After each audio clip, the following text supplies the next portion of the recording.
ग्वालियर में कभी नन्हे मुन्ने बच्चों का उछल कूद कर मनोरंजन करने वाला सफेद शावक का एक और बच्चा फिर से चिड़िया घर को अलविदा कह गया। जी हाँ, ग्वालियर के चिड़िया घर से फिर से 2 माह के अंदर एक और दुखद खबर आई है। सफेद शेरनी मीरा के एक और मादा शावक ने इलाज के दौरान दम तोड़ दिया है। 5 माह की एक और सफेद मादा शावक बुधवार को इलाज के दौरान मौत हो गई।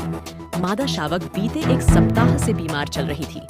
मंगलवार से मादा शावक की किडनी और फेफड़ा काम करना बंद कर दिया था, जिसके चलते उसे ऑक्सीजन पर रखा गया था।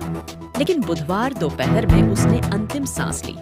मादा सफेद शावक के अचानक मृत्यु होने से पूरे चिड़ियाघर में शोक की लहर छा गई। चिड़ियाघर और वन विभाग के विशेषज्ञ डॉक्टरों से शावक का पीएम कराया और चिड़ियाघर में ही हमेशा की तरह उसका अंतिम संस्कार कर दिया गया।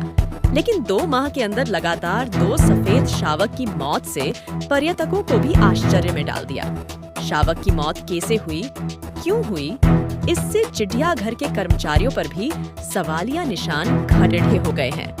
हालांकि डॉक्टर्स का कहना है कि ये 5 महीने मादा शावक बीते एक सप्ताह बीमार चल रही थी। विशेषज्ञ डॉक्टर मादा शावक का लगातार इलाज कर रहे थे, लेकिन सेहत बिगड़ने से उसने बीते 2 दिन से खाना पीना छोड़ दिया था और उसे सांस लेने में भी तकलीफ होने के चलते कल से मादा शावक को ऑक्सीजन पर रखा गया था।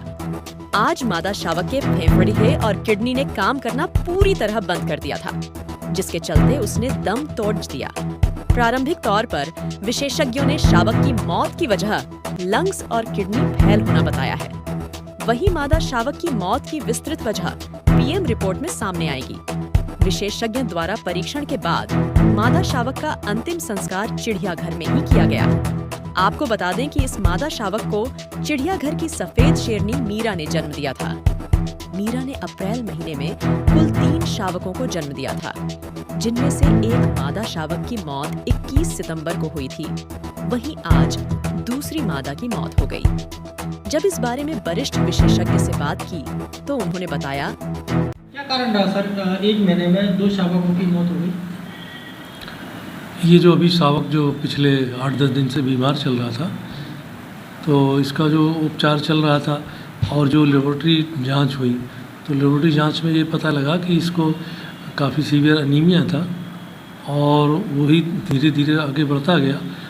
और जो दूसरे सैंपल्स वगैरह जो जांच करके रिपोर्ट्स आई थी जबलपुर में जो school of wild life for health है, तो वहाँ से जो डिसीज़ वायरल डिसीज़ है जैसे डिस्टेम्पर है, पार्वो है, ये दोनों निगेटिव आए थे।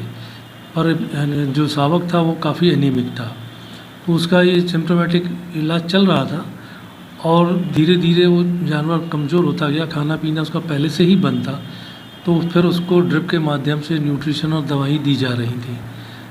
फिर बाद में 2 दिन पहले उसको थोड़ा रेस्पिरेटरी डिस्ट्रेस भी डेवलप हुआ, तो उसकी सूक्ष्म जांच की तो पता लगा कि उसके लंग्स में भी इन्फेक्शन आ गया है।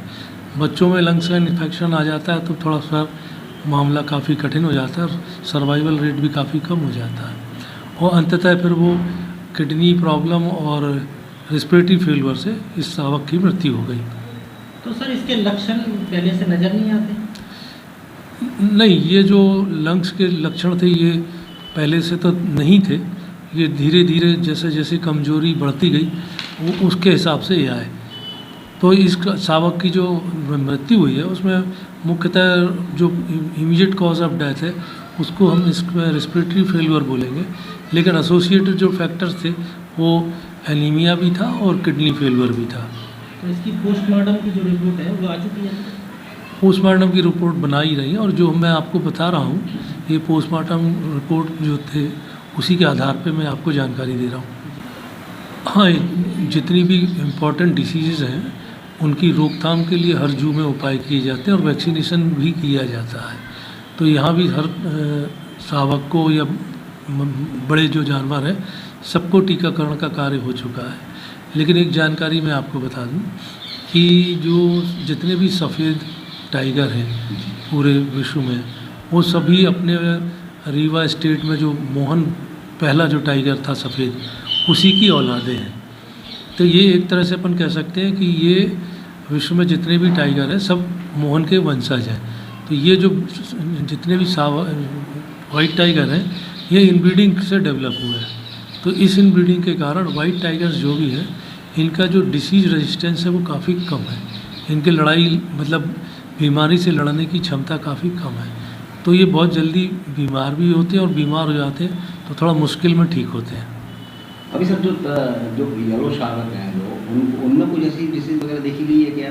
क्योंकि इन्फेक्शन तो फैला है उस तरीके से आपने अच्छा कुछ नहीं, ये बीमारी जो अभी देखी गई है ये ऐसी इन्फेक्शियस नहीं है जो दूसरे जानवरों में हो, पर जू वालों को बता दिया गया है कि वो प्रिवेंटिव मेजर्स जो है डिसीज़ के वो पूरे ले रहे हैं।